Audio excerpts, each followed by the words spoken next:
మహిళా పోలీసుల విశ్రాంతి భవనం కోసం ఎంపీ నిధుల నుండి 64 లక్షల రూపాయలు కేటాయించామంటూ ఏలూరు ఎంపీ పుట్టా మహేష్ అన్నారు. ఇక అంతర్జాతీయ మహిళా దినోత్సవం రోజు ఈ విశ్రాంతి భవనం శంకుస్థాపన చేయడం సంతోషంగా ఉందన్నారు. ఏలూరులో ఫైర్ స్టేషన్ సమీపంలో రాష్ట్ర మంత్రి నాదెండ్ల మనోహర్ తో కలిసి విశ్రాంతి భవనాన్ని శంకుస్థాపన చేశారు. భవనాన్ని త్వరగా పూర్తి చేసి మహిళా పోలీసులకు అందజేస్తామని ఎంపీ తెలిపారు.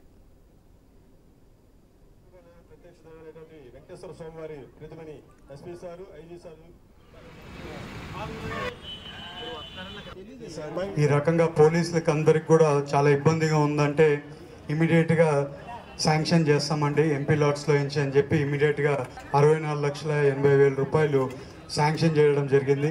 వచ్చే 8 నెలల్లోనే ఈ బిల్డింగ్ కంప్లీట్ చేయడానికి కూడా ఇవాళ మార్నింగ్ డి గారిని పిలిపించుకుంది ప్రతి ఒక్కటి మాట్లాడి తొందరగా కంప్లీట్ చేయాలని కూడా చెప్పాము.